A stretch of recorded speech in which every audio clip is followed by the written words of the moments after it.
Regresamos con más. En un operativo conjunto, elementos federales detuvieron en Reynosa, Tamaulipas, a 3 presuntos integrantes del Cártel del Golfo, entre ellos Santos N., alias M47 o Jimmy, identificado como jefe operativo de la facción de los Metros y presunto autor intelectual del secuestro y homicidio de los 5 integrantes del grupo fugitivo. En las primeras horas del domingo, 2 de junio de 2025, Reynosa, Tamaulipas, amaneció con un aire distinto. Las calles, normalmente marcadas por la rutina y el constante ir y venir de la frontera, se vieron invadidas por un inusual despliegue militar. Un operativo conjunto entre el Ejército Mexicano, la Guardia Nacional, la Marina y la Fiscalía General de la República había puesto en marcha una de las acciones más importantes contra el crimen organizado en la región. El objetivo era claro: capturar a Santos N., mejor conocido como M17 o Jimmy, líder operativo de la facción Metros del Cártel del Golfo y presunto responsable de actos de violencia que habían marcado a la sociedad tamaulipeca, entre ellos el secuestro y asesinato de 5 integrantes del grupo fugitivo, un golpe que había conmocionado a México entero. Desde muy temprano, los vecinos del fraccionamiento Puntamita, en el sur de Reynosa, comenzaron a notar la llegada de unidades blindadas, soldados fuertemente armados y un cerco que bloqueaba las calles aledañas. Nadie podía salir ni entrar. El miedo y la incertidumbre se mezclaban con la expectación. ¿Quién era M17? ¿Cómo habían logrado capturarlo? La noticia corría como pólvora entre los habitantes, algunos atemorizados, otros con la esperanza de que este golpe representara un cambio. La captura fue resultado de semanas de inteligencia y seguimiento detallado.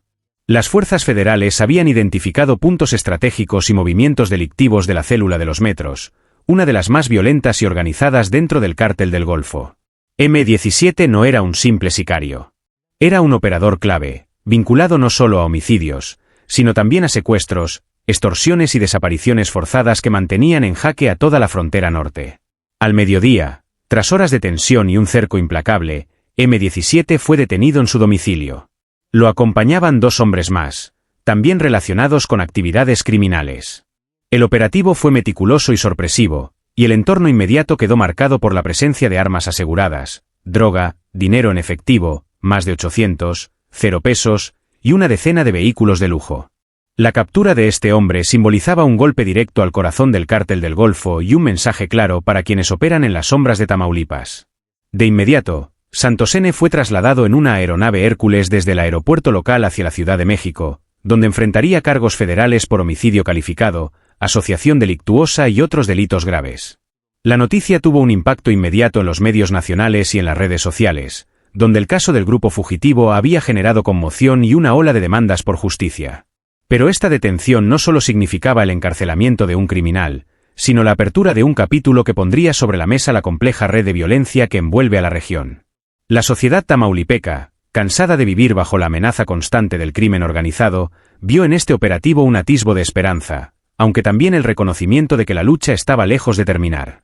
El nombre de M17 se convirtió en sinónimo de terror, pero también de un posible cambio. Su captura desató reacciones oficiales y civiles, desde el respaldo del gobernador Américo Villarreal hasta las expresiones de solidaridad con las víctimas y sus familias. Era el inicio de una batalla mayor: desmantelar las estructuras que durante años han operado impunemente y que han hecho de Tamaulipas una de las regiones más peligrosas del país. Mientras la noticia seguía circulando, en los rincones más oscuros de la ciudad se comenzaba a sentir un temblor. La detención de M17 había dejado un vacío y despertado nuevas alianzas, traiciones y amenazas. La guerra por el control territorial estaba lejos de concluir y el futuro de la frontera mexicana pendía de un hilo. Sin embargo, el operativo fue un paso contundente, un golpe coordinado que reunió a las fuerzas más importantes del Estado para enfrentar a uno de los actores más violentos del narcotráfico. La captura de Santos N. M17 marcaba un antes y un después en la historia de Tamaulipas y dejaba una pregunta latente en el aire: ¿qué secretos y oscuridades se esconderían en su casa y cómo cambiarían el rumbo de la investigación sobre la masacre del grupo fugitivo? Pocas horas después de la impactante detención de Santos N., alias M17, las autoridades federales desplegaron un operativo en su domicilio, ubicado en una zona residencial de Reynosa. Lo que encontraron dentro de esa casa iba mucho más allá de lo que cualquiera podría imaginar y reveló la compleja maquinaria detrás del crimen organizado en Tamaulipas. Al ingresar al inmueble, los agentes encontraron un escenario que hablaba por sí mismo. Armas de alto calibre, cargadores, municiones exclusivas del ejército y cantidades considerables de drogas, entre cocaína, metanfetaminas y marihuana. No era un simple refugio, sino una verdadera base operativa que mostraba el poder y alcance de M17 dentro de la estructura de los metros. En una serie de habitaciones aseguraron bolsas llenas de dinero en efectivo, sumando aproximadamente 800,000 pesos en billetes fraccionados, una cantidad que evidenciaba el flujo constante de recursos ilegales. Además, 12 vehículos de lujo, muchos con placas alteradas o robadas, estaban estacionados tanto en el garaje como en las inmediaciones, reflejando la vida opulenta y protegida que llevaba el líder criminal. Pero más allá de estas evidencias materiales, comenzaron a surgir indicios inquietantes sobre la relación del Cártel del Golfo con otro mundo aparentemente lejano, la música regional mexicana. Dentro de la casa, las autoridades encontraron documentos y dispositivos electrónicos que insinuaban una conexión oscura con el grupo fugitivo, la banda que meses atrás había sufrido el brutal secuestro y asesinato de 5 de sus integrantes. Un cuaderno con nombres, fechas y referencias encriptadas, teléfonos celulares sin registro y dispositivos con sistemas de seguridad avanzados, fueron parte de los objetos que llamaron la atención de los investigadores. Estos elementos sugieren pactos, traiciones y una red clandestina que podría haber involucrado a figuras dentro y fuera del círculo criminal. La conexión entre el narcotráfico y la música regional no es algo nuevo en Tamaulipas, pero esta vez parecía que la violencia había llegado a un nivel que desbordaba cualquier límite. Músicos usados como piezas en un tablero de poder, víctimas y, posiblemente, actores en una trama de engaños y manipulación. Los expertos forenses y agentes del Ministerio Público trabajaron durante horas analizando el material incautado, buscando pistas que esclarecieran el rol exacto de M17 en estos acontecimientos. La evidencia acumulada apuntaba a un entramado mucho más sofisticado y letal de lo que se había divulgado inicialmente. Mientras tanto, el operativo recibió el respaldo público de las autoridades estatales y federales, quienes destacaron la importancia de esta acción como un paso crucial para desmantelar las células criminales y proteger a la sociedad. Sin embargo, en el ambiente se respiraba también la inquietud. Si la música regional, un símbolo de identidad cultural y orgullo mexicano, estaba siendo usada como un arma más en la guerra del narco, ¿qué futuro le esperaba a los artistas y comunidades en la frontera? ¿A los artistas y comunidades en la frontera? Vecinos y familiares de los músicos desaparecidos seguían esperando respuestas. Ahora, con un nuevo foco de atención. La operación en la casa de M17 no solo era una muestra de poderío policial, sino un reflejo del peligro invisible que acechaba detrás de la escena pública. Las preguntas empezaban a multiplicarse. ¿Qué secretos guardaba M17 que podían cambiar la percepción de todo lo ocurrido? ¿Existían alianzas dentro del círculo artístico? ¿Quiénes estaban realmente detrás de la masacre del grupo fugitivo? Mientras la investigación avanzaba, Tamaulipas comenzaba a entender que esta no era solo una batalla contra un hombre o una célula, sino contra un sistema corrupto y violento que había tejido una red de complicidades y terror. El cateo en la casa de M17 abrió una puerta hacia una verdad más oscura y profunda, una verdad que la sociedad estaba lista para enfrentar, aunque eso significara mirar a los ojos el lado más crudo de la realidad. El silencio en Reynosa se volvió aún más pesado cuando las autoridades realizaron el cateo en la casa de Carlos González, el único sobreviviente del grupo fugitivo. Lo que encontraron dentro de ese domicilio cambió por completo la percepción de una tragedia que parecía clara. No todo era lo que parecía. Desde el primer momento, la residencia de Carlos llamó la atención por su ambiente cerrado y discreto, ubicado en una zona privada a las afueras de la ciudad. Pero lo que nadie esperaba era el hallazgo de maletas repletas de dinero en efectivo, más de 10,000 pesos divididos en billetes pequeños. Teléfonos celulares sin registrar. Una computadora portátil con un sistema de encriptación de nivel militar. Una libreta negra con nombres, fechas, coordenadas y símbolos que los investigadores aún no han podido descifrar. Estos objetos despertaron dudas y temor entre los agentes y la comunidad. ¿Cómo era posible que un músico tuviera acceso a tecnología y recursos tan sofisticados? ¿Qué secretos guardaba? ¿Era realmente una víctima o parte de una red clandestina mucho más compleja y peligrosa?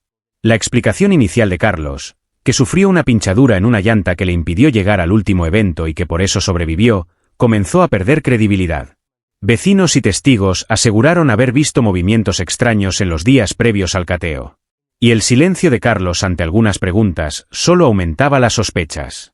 Durante el allanamiento, los fiscales encontraron bolsas con sustancias desconocidas que aún están bajo análisis toxicológico y dispositivos electrónicos que podrían contener información clave. Sin embargo, lo más inquietante no fue solo lo encontrado, sino lo que no estaba. Fotografías familiares. Ropa de escenario. Objetos personales del grupo. Era como si Carlos hubiera borrado cuidadosamente todo rastro de su vida artística y personal. A pesar de que no opuso resistencia, su actitud fría y distante sorprendió a los investigadores. Un fiscal, bajo anonimato, comentó que la escena era demasiado perfecta, como si Carlos hubiera esperado la llegada de las autoridades y dejado solo lo necesario para sembrar dudas. La hipótesis que más fuerza ha tomado es que Carlos no fue solo un sobreviviente accidental, sino un engranaje dentro de una red de comunicación y operación paralela, posiblemente usada para evadir amenazas o mantener secretos que aún no han salido a la luz. Esta red podría estar relacionada con pactos oscuros entre el crimen organizado y algunos sectores de la música regional, donde la información cifrada, los teléfonos sin registro y las sustancias halladas juegan un papel fundamental. La comunidad, dividida entre quienes defienden su inocencia y quienes sospechan de su participación, espera ansiosa el desarrollo de la investigación. Lo que parecía un caso cerrado, ahora se abre a un abanico de posibilidades que pueden cambiar la historia oficial de la masacre. Mientras tanto, la investigación continúa. El país observa y Tamaulipas se enfrenta a la dura realidad. La violencia y el crimen organizado no solo matan cuerpos, sino que envenenan redes sociales, culturales y hasta artísticas. El caso de Carlos González es un recordatorio brutal de que en esta frontera, la línea entre víctima y sospechoso puede ser tan difusa como peligrosa. Y que la verdad, cuando finalmente salga a la luz, tendrá un impacto profundo en la sociedad mexicana. La captura de Santos N., alias M17, representó un golpe contundente contra el Cártel del Golfo, pero para Tamaulipas fue apenas el inicio de una lucha mucho más grande y compleja. Mientras el líder operativo era trasladado a Ciudad de México para enfrentar cargos federales, las heridas abiertas en la sociedad fronteriza seguían sangrando.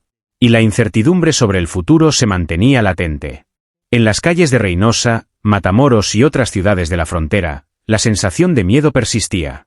Los secuestros, extorsiones y asesinatos que habían sembrado el terror durante años no desaparecieron con la detención de un solo hombre. Más bien, la captura de M17 reveló la estructura profunda y ramificada que aún controla amplios sectores del territorio, con células dispersas que operan como pequeñas corporaciones criminales. El gobernador Américo Villarreal, junto con la Secretaría de Gobernación, anunciaron la evaluación para incluir el caso del grupo fugitivo en el Registro Nacional de Víctimas de Alto Impacto con prioridad para investigaciones y protección a los afectados. Este anuncio fue un reconocimiento al dolor de las familias y un compromiso para que la justicia no quede solo en palabras. Pero la sociedad tamaulipeca sabe que la justicia es una batalla cuesta arriba. La red criminal no solo tiene armas y dinero, sino también la capacidad de infiltrar instituciones, intimidar testigos y manipular comunidades. El silencio de los detenidos sobre el móvil de la masacre mantiene la sombra de la impunidad y la desconfianza. En este escenario, el operativo contra M17 abrió un precedente importante.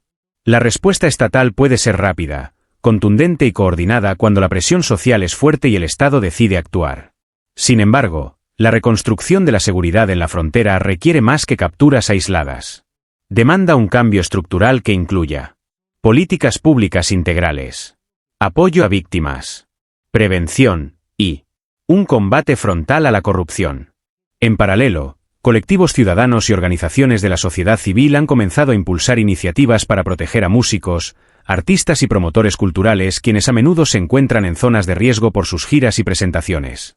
La creación del Protocolo Fugitivo, un modelo estatal de protección para el sector artístico, busca garantizar que tragedias como la del grupo fugitivo no se repitan. Además, se ha propuesto en el Congreso local una ley nacional que contemple medidas integrales para la protección del entretenimiento popular, reconociendo la importancia cultural y social de estos trabajadores y la vulnerabilidad que enfrentan frente a la violencia. El mensaje del secretario de Seguridad Federal, Omar García Arfouch, fue claro y resonante. La cultura no se calla y quienes intentaron silenciar al grupo fugitivo conocerán el peso completo de la justicia. Estas palabras no solo se dirigen a los criminales, sino también a una sociedad cansada de vivir con miedo y resignación. Sin embargo, la pregunta que permanece es inevitable. ¿Qué sigue después de M17? La captura de un líder es solo una pieza del rompecabezas. Las investigaciones en curso apuntan a pieza del rompecabezas. Las investigaciones en curso apuntan a vínculos internacionales, incluyendo posibles conexiones financieras con estructuras delictivas en Texas y a un entramado local que aún no ha sido desmantelado completamente. En la frontera, cada día se libra una batalla silenciosa por recuperar la seguridad y la esperanza. Los testimonios de familias, artistas y ciudadanos evidencian el impacto profundo que esta violencia ha dejado en la vida cotidiana, desde la pérdida de seres queridos hasta la imposibilidad de vivir sin temor. El futuro de Tamaulipas, aunque incierto, tiene una nueva posibilidad. La determinación de un Estado que empieza a dejar atrás la impunidad y la fuerza de una sociedad que se niega a olvidar y a callar. La historia del grupo fugitivo, marcada por la tragedia, también es una historia de resistencia, memoria y lucha. En este momento crucial, la justicia no es solo la cárcel para los culpables, sino la garantía de que la cultura, la música y la vida puedan florecer sin miedo y que cada voz, silenciada, encuentre un eco poderoso en la conciencia colectiva de México.